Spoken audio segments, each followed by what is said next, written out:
बोली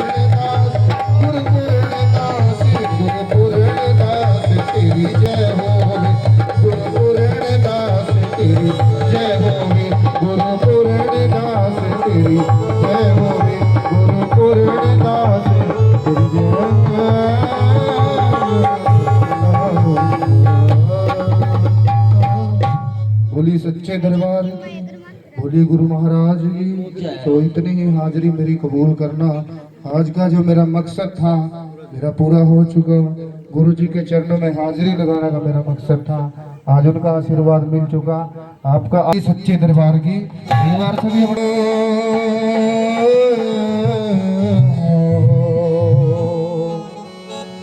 संगत शरण तिहारी माधो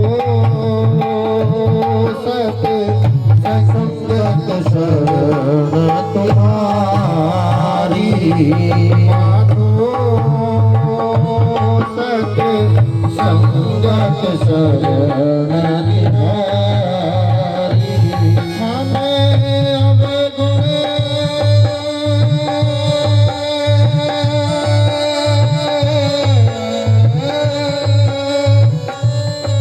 हमें अब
गाने वाला तो कोई और ही है, मैं तो एक सिर्फ माध्यम हूँ। मेरी क्या औकात है कि मैं कुछ लिख सकूं? क्या औकात है? मैं तो एक लफ्ज नहीं लिख सकता, एक शब्द तो दूर की बात है। एक अक्षर लिखना बहुत भारी होता है। उन्होंने पूछो कैसे इस शब्द को लिखा होगा, आखिर क्या देखा होगा उस समय उन्होंने जब इस शब्द की स्थापना हुई थी, शब्द को लिखा गया था। क्या हुआ था जब गुरु रविदास महाराज इन नेत्रों से देख रहे थे और इस शब्द की स्थापना कर रहे थे? उदाहरण देता हूं, प्रेस से ले लीजिए। हड़कंप मचा हुआ होगा, प्रेस वाले ऐसे नहीं लिख सकते, वो भी देख करके लिखते हैं कि कहां क्या हो रहा है, लेकिन वो तो सिर्फ देखा दिखाई में लिख रहे हैं। गुरु रविदास महाराज तो वो लिखते थे जो किसी को लिखना भी नहीं आता था। अनेकों कलाओं के मालिक थे वो, अनेकों विद्याएं पढ़ी लिखी थी, बहुत बड़े विद्वान थे, महान संत, हृदय से सम्राट, गरीबों के मसीहा, परम संत शिरोमणि श्री गुरु रविदास महाराज। अगर उनकी गुरबाणी के ऊपर चला जाए तो इंसान रोने लगता है। क्यों? क्योंकि वो अपने आप से बाहर चला जाएगा। वो सोचेगा कि मेरे अंदर कितने अवगुण भरे हुए हैं, कितने इतने की बहुत ज्यादा। इतने बड़े ज्ञाता हुए, इतने बड़े पढ़े लिखे हुए, इतने बड़े विद्वान हुए, फिर भी वो अपने आप को क्या कहते थे कि नहीं मैं कुछ नहीं हूँ, क्योंकि मैं पैदा नहीं की उन्होंने। ऐसा सुना जाता है, ऐसा कहा जाता है कि पारसमणि होने के बावजूद भी गुरु रविदास महाराज ने उसको दुत्कारा दे दिया था कि मेरे को ये नहीं चाहिए, मुझे तो इस समाज के लिए कुछ ऐसा करना है। और दिमाग में से निकाल दीजिए कि गुरु रविदास महाराज ने आप लोगों को ही पार उतारा है। जिसने इनका नाम सुना वो सब पार हुए। बड़े बड़े राजे, बड़े बड़े महाराजे जो अपने आप को ये कहते थे हम जैसा विद्वान कोई नहीं है, हम जैसा गुणवान कोई नहीं है, वो भी पार हो गए इनका नाम सुनकर। आज ब्राह्मणों को हम दोष देते हैं, मानते हैं कुछ समय था चला गया, लेकिन वो भी गुरु रविदास महाराज का नाम लेकर के पार हो गए। आज ये तो वो ब्राह्मण, आज अगर हम गंगा जी के स्थान पर या पेहवा के अंदर पितर आदि दान करने के लिए जाते हैं तो हम लोगों को क्या बोला जाता है, जाइए सामने पंडित गंगा राम जी बैठे होंगे, वो आपके पितर आदि दान कराएंगे। तो आज गुरु रविदास महाराज की वजह से पंडित गंगा राम का भी नाम अमर हो गया। कितने बड़े महान मसीहा भी हुए, जितने भी इनसे जुड़े, जितने भी संत इनसे लगे, आज वो पार हो गए। इस घोर कलयुग के अंदर, इस घोर कलयुग के अंदर अपने परिवार को नहीं समझा सकते, लेकिन इन्होंने पूरे समाज को, पूरे लोगों को, बड़े बड़े राजे महाराजाओं को, दूसरी कास्टों को, सबको समझाया कि जात पात का भेदभाव खत्म कर दीजिए। जिस दिन ये जात पात का भेदभाव खत्म हो जाएगा, आप लोग एक इंसान की तरह जीने लग जाओगे, नहीं तो जानवर से बदतर हैं आप लोग। जाति भी ओछा, पाति भी ओछा, ओछा भजन में हमारा। जाति ओछा, पाति ओछा, ओछा जन्म हमारा।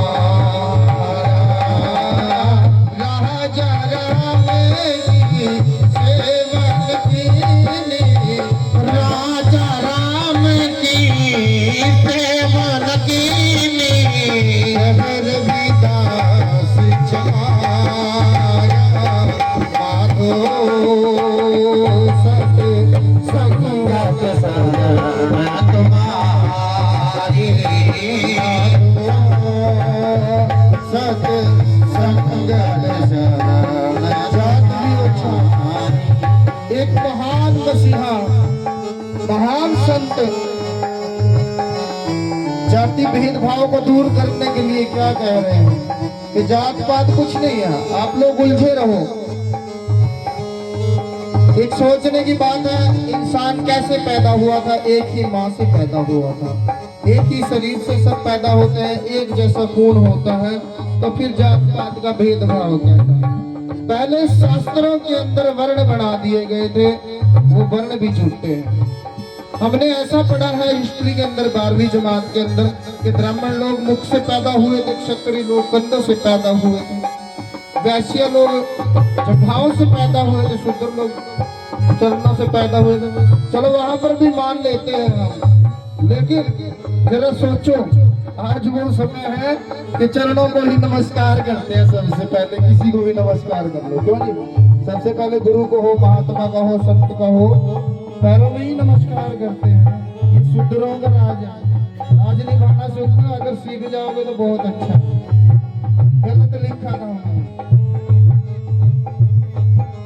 हकीकत में कौन होता है ब्राह्मण? किसी को पता है? जात से कोई ब्राह्मण नहीं होता, ये तो भूल है इंसान की। ब्राह्मण वो है जिसने सच्चे प्रीतम को, सच्चे परमात्मा को पा लिया। सच्चे रब को पा लिया, मोह माया को त्याग दिया और उस रब से मतलब रखा कि ऐ रब जो तेरी पनाह है वो ही मेरी पनाह है, जिस पनाह के अंदर तू रखेगा मैं उसी में जी लूंगा, मैं उसी में रह जाऊं। क्यों? उसने पा लिया उसको। क्षत्रिय लोग कौन होते हैं? क्षत्रिय लोग वो होते हैं जिन्होंने, जैसे हमारे बीच में लड़ाई बज रही है उनमें मेरे में लगा लीजिए, और जर्नैल जी जैसे या हमारे महात्मा जैसे बीच में अपने बाजुओं के ऊपर, उसको पता है कि मैं इस लड़ाई को रोक सकता हूँ, इस बोल से रोक सकता हूँ, नहीं तो मजबूरन अपनी भुजाओं से रोक सकता हूँ उसको। जिनके अंदर बल पावर होती थी वो क्षत्रिय होते थे। जाति में कोई क्षत्रिय नहीं होता, ये तो भूल है। वो क्षत्रिय माना गया है जिसने चलती हुई लड़ाई को भी अपने बलबूते के ऊपर रोक दिया, अधर्म को रोक दिया और धर्म को पा लिया। वैश्य लोग को कहते हैं कि वैश्य वो होते हैं जो बुरे कर्म करते हैं, नहीं। वैश्य सच्चाई में पढ़ाई लिखाई के अंदर देखा जाएगा तो व्यापार को बोलते हैं, ये कोई धर्म नहीं है। जो व्यापार करते हैं उनको वैश्य बोला जाता है, मतलब खरीदना और बेचना सही तरीके से। और शूद्र किसको बोला जाता है? भूल जाइएगा आप लोगों को शूद्र बेचा जाता है, अपने दिमाग में से निकाल दीजिए, आप लोगों को शूद्र बेचा जाता है। शूद्र बने हो खुद बनते हो तुम लोग। क्यों बनते हो भाई? अपने अंदर ऐसा प्रकाश पैदा करो जैसा गुरु रविदास महाराज ने पैदा कर रखा था। सब इनको शूद्र कहना छोड़ गए थे। सब कहते थे ना कि शूद्रों में पैदा हुआ, शूद्रों में पैदा हुआ। समय ऐसा आया हो कि इनको महान संतों की गिनती में गिना जाता है, महान हस्ती में गिना जाता है। कहीं पर भी जाकर के इनका जिक्र कर लीजिए, महान संत इनको बताया जाता है। ये वो संत है। कैसे बढ़ गए ये संत? क्योंकि इनके अंदर तप था, विश्वास था, उस रब का सच्चा नाम था, उस रब का सच्चा प्रकाश था। ये वो महान संत हैं। आज आप लोग इनकी गुरबाणी को श्रवण करोगे, महान संतों के पैरों में चरणों में गिर करके आशीर्वाद प्रदान करोगे तो जरूर आप लोग जरूर कामयाब होगे, मुझे विश्वास है। आप अगर चंद भर भी कोशिश करोगे तो आप भी पार हो जाओगे, कोई बड़ी बात नहीं है। शूद्र किसको बोलते हैं पता है? जिसने मांस मदिरा को स्पर्श कर लिया वो हकीकत में शूद्र बन गया। सच्चाई है ये। गुरु रविदास महाराज कहते हैं मांस शराब को छोड़कर, जहां तक पढ़ा है वहां तक बताऊंगा, क्योंकि इनकी गुरबाणी बेअंत है, कोई नहीं जान पाया। बड़े बड़े संत चले गए, इनकी गहराई तक कोई नहीं जान पाया, कहां तक इनकी गहराई है। बड़े बड़े महापुरुष कि मांस शराब को छोड़कर कर प्रक्रिया त्याग, रविदास कहे निंदा तजे सो नर है बड़भाग। ये मैं नहीं कह रहा ना, गुरु रविदास महाराज कह रहे हैं। जिसने मांस शराब को छोड़ दिया, पर तिरिया मतलब पराई स्त्री का त्याग कर दिया, पर तिरिया त्याग, रविदास कहे निंदा तजे। जिसने निंदा मतलब बेटा मैं कुछ बोल रहा हूँ, प्लीज नो डिस्टर्ब, मेरी बात सुनो आप। रविदास कहे निंदा तजे कि जिसने निंदा चुगली को त्याग दिया वो सबसे बड़े भाग्यवान है। क्योंकि आज के समय जो लड़ाई बचती है चुगली से बचती है, भेदभाव बढ़ता है चुगली से बढ़ता है। तो क्यों ऐसा काम करते हो? प्रभु का सिमरण करो। जो भगवान का सिमरण करेगा, सतगुरु रविदास महाराज का सिमरण करेगा, उसका मन शांत रहेगा। आप लोग अपने अंदर शांति पैदा करना चाहते हो तो महान संतों का आशीर्वाद प्राप्त करो और गुरु रविदास महाराज जी की गुरबाणी को श्रवण करो। शांति से इनकी गुरबाणी को जो पढ़ेगा ना, वो कभी भी किसी के ना धोखे में आएगा और ना किसी की चाल में आएगा। वो समझ जाएगा कि गृहस्थी के अंदर मैं रहकर प्रभु का सिमरण कर सकता हूँ, लेकिन अपना गुरु बनाना जरूरी है। गुरु होना सबसे जरूरी है। चाहे अपने बच्चे को अपना गुरु बना लो, लेकिन उसके अंदर गुरु वाले संकेत नजर आने चाहिए कि हाँ ये हमारे गुरु बनने के काबिल है। कहते कि गुरु गंगे गुरु बाबरे, गुरु हीरे की खान है, और गुरु बिन ज्ञान हराम है, चाहे पढ़ ले वेद कुरान। एक सच्चाई है।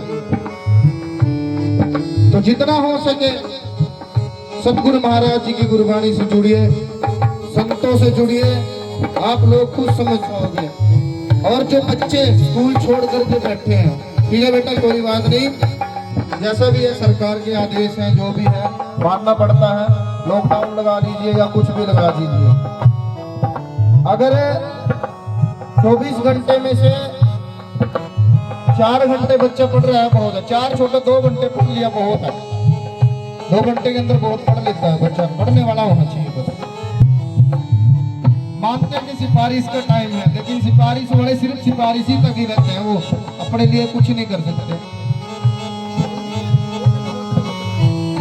तो ज्यादा समय न लेता हूं, गुस्ताखी हो जाए तो अपना बच्चा समझकर, अपना भाई बंधु समझकर माफ कर लेना।